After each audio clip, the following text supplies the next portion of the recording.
In a previous video, we looked at the way that God reveals himself through angels, and we use this as an example of a general principle. In this video, we're going to look at the way that this principle works out in Jesus. So here we are with the picture we saw in the previous video. We've got God, one God in heaven, and this God dwells in unapproachable light. We can't see him, we can't visit him, we can't hear him or converse with him. So there's mankind below. We're too weak to experience God directly. No man shall see me and live, says God. And in fact, no one has ever seen God. So it looks like we're separated from God. Now, God has overcome that. He's found a way in which he can show people what he is like. And he does this by using other beings who are not themselves God. And in the other video, the previous one, we saw how God reveals himself to mankind through angels. Well, angels aren't God, and God reveals himself through beings who are not themselves God. And we saw that with angels. He does it through prophets. He does it through other human beings as well, but prophets are a big one. And the third one we're going to think about just now, and the one we're going to make this video about, he reveals himself through Jesus Christ. This same principle that works in angels, works in prophets, and works with Jesus. So God is in heaven, mankind is on earth. Man can't see God, he can't experience God directly. What happens? Well, God can use another being to convey his presence, to show his word, to act on the earth. And angels, we saw that in the previous video, they do that job. He also does it through Jesus. In fact, Jesus does it even better than the angels. What we might describe those as is agents. So the angel is the agent of God.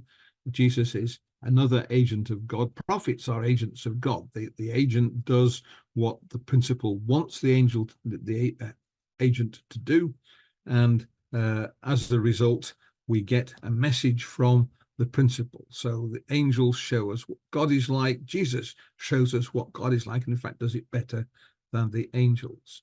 And in fact, this principle is written out for us explicitly. It's in John 1 verse 18. If you take the majority text, the overwhelming majority text, it says, no one has ever seen God. The only Son who's at the Father's side has made him known. And that's the point about Jesus. He has made God known. Also described for us rather more detail in the first chapter of the book of Hebrews. In fact, the letter to the Hebrews, first 4 verses give this nice little summary.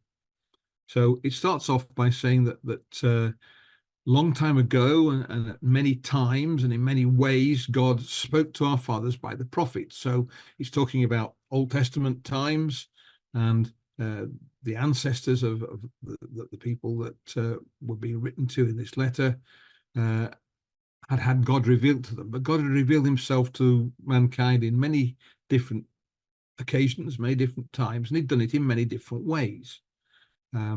But now he has revealed himself to us through Jesus, his Son. And he's talking about this in the same way it talks about God revealing himself through the prophets. Notice, by the way, that Jesus has been appointed heir. It's not talking about the nature of Jesus. It talks about Jesus have been selected to fulfill this role by God. And there it talks about created the world. Well, the world it's talking about is the world to come. If you go to Hebrews 2 verse 5 and have a quick look, you'll see that that's the word that this letter is speaking of, at least in the early part. So it's saying that God, who's spoken to us through various different ways to the prophets, speaks to us now through Jesus. And he goes on. It describes Jesus as the radiance of God's glory. And it describes him as the image of God. Now, that word there, exact imprint, it's talking about an exact image, the sort of thing you got on a coin, stamp on, hit it with a hammer, it made an imprint on the coin, which was the image of the emperor on the coin. And there you go, there's a picture of the kind of thing it's talking about. There's the image on the coin. This one is Tiberius Caesar, the Roman emperor at the time of Jesus. It talks about Jesus then sitting, having gone to heaven and sitting at the right hand of God in heaven. And it's describing someone who isn't God. He sits at the right hand of God, but reveals God to mankind. In the video on angels, we saw various characteristics that angels who are revealing God show. They speak God's words, they speak for God, they speak as God, they perform God's actions. When they're speaking for God, they might use God's name, and they might even be described as God. The angel does something, might be described as God doing something.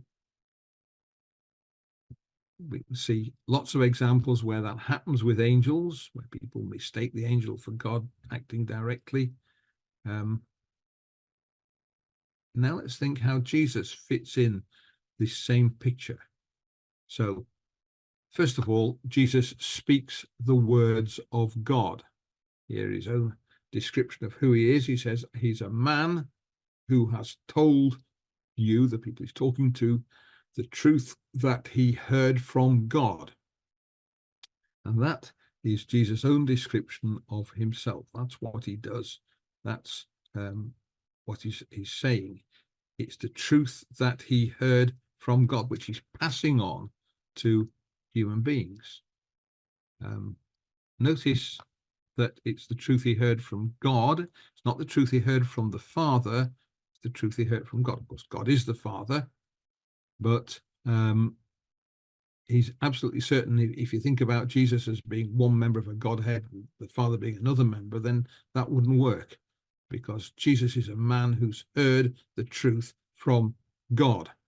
He didn't hear it from himself. He heard it from God, and God is here, the Father, not the Son. There's another one. The words that I say to you, I do not speak of my own authority. It's the Father who does the works, and it's the Father's words. Then another one, John 14:24. The word that you hear is not mine, but the Father's who sent me. God has given Jesus words that he can then say to people on the world. So Jesus is telling us that he spoke the words that God gave him to say. That's what these passages are telling us, and there are many others that tell us the same thing. Another thing, Jesus performs the actions that God gives him to perform. The Son can do nothing of his own accord, but only what he sees the Father doing. That's what he's saying. So he's telling us that what he does comes from God. He even goes on and says, I can do nothing of my own. Everything that Jesus does comes from God. It's interesting because as he says, I can do nothing of my own. Could God say that? Well, God can't. God can do anything, but Jesus can only do things that are given him by God. Can do nothing of his own. Jesus even does things that are thought of as being directly the province of God. These are things that only God can do, apparently. So there's an example: a man's let down through the roof, and when he comes in front of Jesus, let down in front of Jesus, Jesus doesn't heal him straight away. What he does straight away is say this. He says, take heart, my son, your sins are forgiven. And Jesus is forgiving sins. And the Pharisees, who very often got the wrong end of the stick, said, who can forgive sins except for God? And, well, they often did get the wrong end of the stick, and here they definitely have. Because it goes a little bit further down and describes what's actually happened. When the crowd saw it, they were afraid, and they glorified God who had given such authority to men. God gave to Jesus the authority to forgive sins. So just as an angel forgives sins in the Old Testament on one occasion at least, God has given Jesus the authority to forgive sins also. What about using God's name? That was one of the things in that table. Well, Jesus has the right to use God's name, certainly, because of his obedience, even to the point of dying on the cross. God has raised Jesus up and given him the name that's above every name. That must be the name of God. That's the greatest name there is. So Jesus has been given the right to use the name of God, but he almost never uses that right. Rather strangely, Jesus doesn't use the name of God. It's not described in that way in the letters or in the Revelation or even in the Gospels for that matter. Why not? Why does Jesus not use God's name? Well, to some extent, you have to speculate here because there's no direct statement of it, but I would suggest that it's to avoid confusion. Jesus doesn't refer to himself by the name of God because he wants us to know that he is not God. So he doesn't use God's name. Is he described as God? Angels are described as God in action. Jesus, on the whole, is not. He's never unequivocally described as God. Occasionally people bring up possible places where he might be, but if you look at them closely, you tend to find that those passages don't refer to Jesus as God at all. Jesus, rather interestingly, at one point he's accused of making himself out to be God, and he answers by saying, well, that's not how it works. I'm not calling myself God. And he talks about a passage from the Psalms. It's Psalm 82. Is it not written in your law? I said, ye are gods. And the people that are being described as gods here are people to whom the word of God came. And if you look at what they do in the Psalm, they judge people. So it looks like these are the judges who have been given the law by which they have to judge from God, but they're referred to as gods. They call themselves gods, or they were allowed to be called gods. But Jesus only refers to himself as the Son of God. He's not described as God. There's nowhere in the New Testament where Jesus is described as God. And again, why? Well, I think it's there because it avoids confusion. It stops you confusing Jesus with God. So just put the results together. We saw in the angels video how angels speak God's word, speak for God, speak as God, perform God's actions, use God's name, and are described as God on occasion. All those happen in the Old Testament description of angels. But when we look at Jesus, it doesn't happen. Jesus certainly speaks God's words. He speaks for God on occasion. He performs God's actions. But he doesn't speak as God. He doesn't use God's name, and he's not described as God. In spite of that, Jesus is a better revelation of God than the angels are. Even though he doesn't show as many of those characteristics as angels do, he's a better representation of God. I have to say, why would I say that? What way is Jesus better as a representation of God than angels are? Well, one way is that Jesus is a permanent representation of God. The angels from time to time represent God. Don't know how often any individual angel will do it, but only occasionally do you find an angel revealing God, and then just for a short period of time. Jesus revealed God for a long time and is still revealing God later on, things like the Revelation and appearance of Apostle Paul after he was raised to heaven. So Jesus is a permanent representation of God, while the angels are not. The other thing, of course, is that Jesus is the Son of God, angels appointed by God, but they are not God's son. Jesus is the Son of God, and that makes him particularly close to God. And as a result, Jesus is a better representation of God than any other way that God is represented. And the Bible goes on to describe Jesus as the image of God. You get this several times in the New Testament. It talks about Christ, who is the image of God in 2 Corinthians. Colossians 1 describes him as the image of the invisible God, described as the firstborn of all creation. Firstborn, of course, the word really means most important, the highest of all creation. Of course, if you're the firstborn of creation, that means you're part of creation, rather interestingly. Philippians 2 verse 6 describes it as being in the form of God. The word there is morphe. It's talking about as a three-dimensional image, like a statue, but it's talking about the shape, not the nature. So you can have something that's in the form of the emperor. It would be a statue of the emperor, that particular word. It wouldn't be the emperor, it would be a statue. And Jesus is the form of God, doesn't mean he is God. Hebrews 1 verse 3 already talked about. It's this idea of being stamped out with the exact image, the way that a die with the image of the emperor on would make an exact copy of itself on the coin. And because Jesus is the image of God, he could said, whoever has seen me has seen the Father. So you look at Jesus and you know what the Father looks like because you're looking at the image. If you look at the image of me at the top right hand of the screen, then nothing like handsome enough, but there we go. You can see what I look like.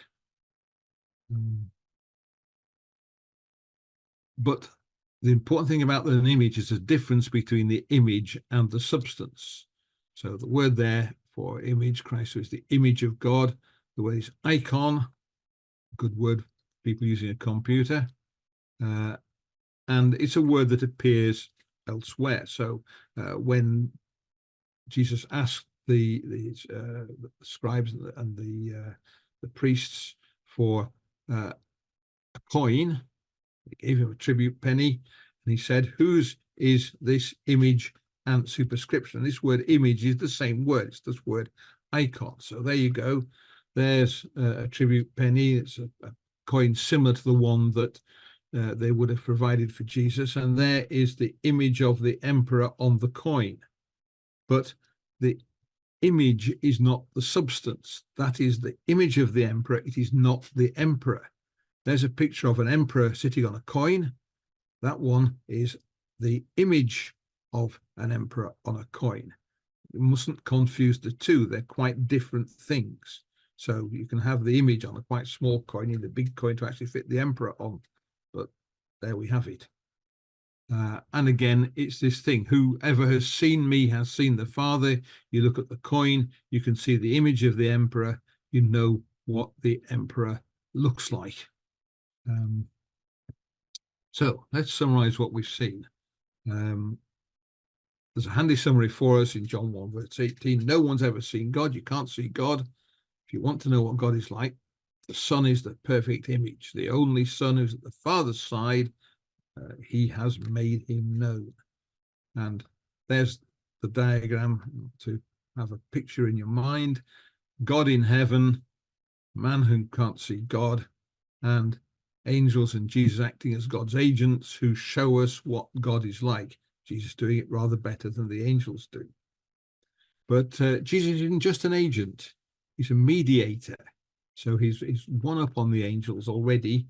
What do we mean by a mediator? Well, the angels show what God is like to human beings. So human beings can get an idea of God by seeing what angels do. Not a perfect view, but it's a good idea. Jesus shows us even better what God is like. You've got the express image, the exact image of God. You can see exactly what God is like by looking at Jesus. But Jesus does another job as well. He shows God what mankind could be like. Jesus represents God to human beings, and he represents human beings to God. He's the mediator who stands between God and mankind. I hope that is a reasonable explanation of how God reveals himself through Jesus. And I hope you enjoyed listening to it if you're looking at the video. If you did, then you can always subscribe. Remember, there are plenty of other videos on this channel. You can have a look at those as well. If you like the video, there's a button you can click on to tell us that you liked it.